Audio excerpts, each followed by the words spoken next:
রাস্তায় হেঁটে বেড়াচ্ছে সমুদ্রের সিংহ সিল মাছ, তার সাথে যোগ দিয়েছে গাংচিল। বৃহস্পতিবার ঠিক এমনই চিত্র দেখতে পাওয়া যায় দক্ষিণ চিলি শহর ভালপারাইসোতে।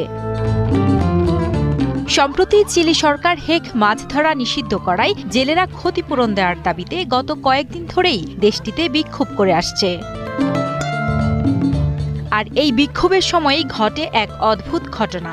সামুদ্রিক মাছ সিসিল রাস্তায় উঠে আসে। জেলেদের বিক্ষোভ চলাকালীন সময়ে সিসিল এবং গাংচিলদের একটি দলকে দেখা যায় শহরের রাস্তায়।